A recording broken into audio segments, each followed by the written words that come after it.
Yo, what's going on, y'all? It's Combo Breaker 99. I'm back with another post-fight analysis video from the UFC card this past Saturday.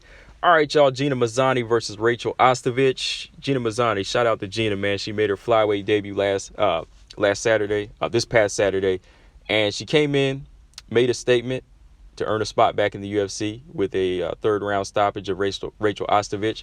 Now, honestly, I know this wasn't like a major fight. Like, there wasn't like a lot of major fights on this card coming up, but this was a major win for Gina Mazany, especially coming back at flyweight. And I thought this was a major flyweight fight for these two ladies because they were in a similar situation. Basically, they were in the same situation. They were both.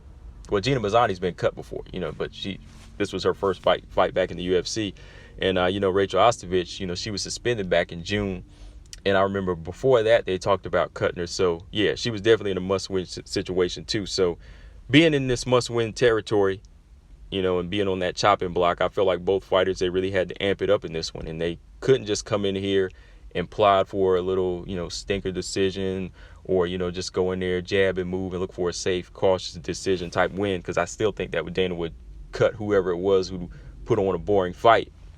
So, Gina, she went in here, well, before this, you got to give a lot of credit to, she linked up with the gym and James Krause that really helped her get back, really get back into fighting shape. And, she got on the right diet. If you look at her IG, man, she looks good. She's, she came in ripped up and she came in ready to fight. Gina was really able to utilize a lot of tools in this type of fight against Rachael Ostovich. And Rachael, on the other hand, I feel like she had a lot of opportunities herself. This is her weight class, a flyweight, but she was more so looking to survive in this fight. Rachael had a weapon in this fight that was working really well, I think. She had really, really good countering skills, but I feel like her countering skills were just enough to survive. Like she was trying to bat off a fly or bat off a yellow jacket or something like that, where she was just like running in circles. When it come to attack, she swatted away, but she wouldn't just go ahead and smash it. She had those opportunities to smash it, but she would not. She wouldn't just go ahead and squash it. Gina Mazany was wide open for her counter right hand. But, again, like I said, Gina Mazany just was in another mind frame where she was like, okay, I see these openings. She's not capitalized, so I'm going straight at her. Whatever it is, I'm going straight at her. And she just proved to be the stronger fight as well, just picking Rachael Ostovich apart from the body to the head. And, yeah, man, she was able to pick her apart, land some good body kicks in the third round, forced Rachael Ostovich to stop after like 2 vicious kicks to the liver.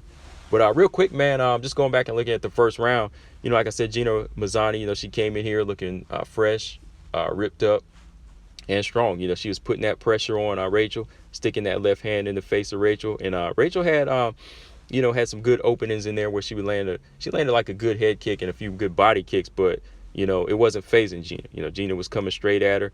She took Rachael to the mat, got on the back of Rachael, trying to use that strength. But I got to give Rachael credit again. She popped back up, got back to her feet. And whenever she got back to her feet, I was like, okay, she's using good scrambling techniques. And she's popping off some nice right hands. So with this, she had her moments where she could have scored some good counters because, Gina wasn't able to keep her to the ground. But she was eating a lot of good straight left hands, just getting picked apart. And really getting outworked in the clinch, getting out hustled. And you could really see like the pressure from Gina. Like Gina was not taking no for an answer. She was closing in, but whenever Rachael would escape, she'd get picked apart from the outside with those straight left hands. So in my opinion, just, outworking and outstriking from the outside and the inside.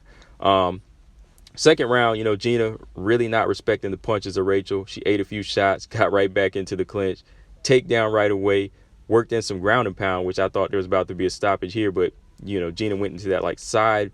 She went to a side control, and then she went up over Rachael's neck, so she was like upside down on the mat with her. So Rachael did this little like back roll to get on the back of Gina and got back to her feet again. So once again, she's doing all these little escapes and opportunities, exposing holes in Gina, but she's not taking any. She's not taking any chances. She's only there to survive, and Rachael comes right back, pops her with that left hand, throws her to the mat. Gina got like 4 takedowns in this round alone, so I think we know who won the second round. So it's not really anything to break down because every time Rachael would get back up, she would throw her to the mat, get back up, throw her to the mat, and Rachael really looked lost. Like, she really looked lost on the ground. Like, every time she would get that body lock on Rachael, Rachael would just be like looking off, or like trying to look, look at the camera and see the position. And like, that's how amateur she looked in there. Like, she couldn't even get the feel of it. Like, let's say if somebody's grabbing you, if you really know you're wrestling, you would just know their body movements by the feel. You wouldn't really have to be looking up like that and looking helpless. So that second round, man, it was just better wrestling, dominant wrestling from Gina Mazany, just tossing around, like I said, 4 takedowns alone, man, come on. And then the last round, Gina really just having her way, going in, with another clinch, landing good knees, cracking Rachael with straight lefts, and Rachael just showing her durability, but she's taking these big shots. And like I said, I can't lie, man, in these clinches from the outside, Rachael looked lost. She couldn't time Gina. She was throwing the right hand short. She could not go in and close that distance and counter with the right hand. So Gina once again throws it down for like the 6th time, got like 6 takedowns in this fight, and then bounced back up. First, she got some good ground and pound in where I thought it was about over here. So I was like, somebody's getting stopped. Rachael, to be specific. Rachel's going to get stopped. But Rachael was able to get back up, only to eat a good body kick. She ate that body kick, and I thought it was over, but she got back up, only to eat another body kick, straight left body kick to that liver. And she went down, and she was like grimacing in pain. She was bent over, holding her stomach, so the referee stepped in. And I was just like, wow, man, come on. Like, Rachael really was out of her element. She was really out of her element in this fight. And I know that before coming into this fight, she was 1-2, and I shouldn't have expected really this much from her, but I should have expected this much because, hey, she's on the chopping block. She should have came in here and have been working on her tools and working on her countering abilities, like I said, because I think she's a pretty good scrappy fighter when she wants to be, on her feet. But other than that, like, she really looked helpless in this fight. Like, she just wanted to survive or just get this 3 rounds over with. But, yeah, she never really wanted. She really never wanted it. So it was just a dominant win for Gina Mazany. And I give a lot of credit to Gina Mazany because she did prepare for this fight. Even though the opponent wasn't like high caliber, I think Gina Mazany fought to, definitely keep her spot in the UFC, which is what you're supposed to do. She showcased her tools, and this was her first fight at 125, and she wanted to make a statement, which she did. But overall, like I said, Rachael Ostovich, I don't think fighting is for her. I'm just being honest. I'm gonna probably go back and do another video about the difference between these two. And just looking at their Instagram, as far as seeing like their latest posts, who really wants it and who doesn't. And Rachael Ostovich, like I said, it's not to bash her. Fighting's not for everybody. Maybe she thought she wanted it in the beginning, but if she's not showing the tools to really evolve and go on that higher path, if you're just there to show up in the uniform and look good, then why risk it? Same thing I'll say about Paige Van Zandt. Like, Paige Van Zandt is not evolving as a fighter. Don't keep risking your life in there. Don't keep risking your health whenever you got other ventures. Same with like Rachael Ostovich. She has other ventures in life. So, don't waste your time going into the octagon if you're not going to improve. But yeah, man, shout out to Gina Mazany, like I said.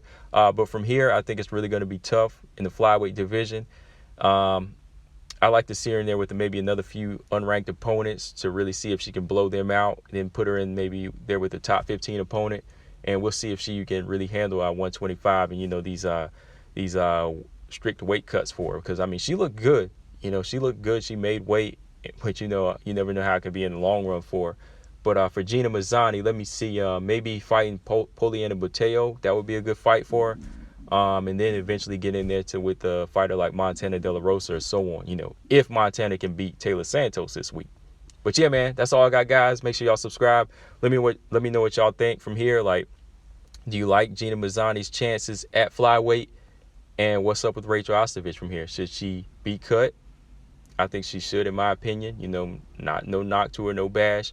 But the fight is just going to be tougher from here.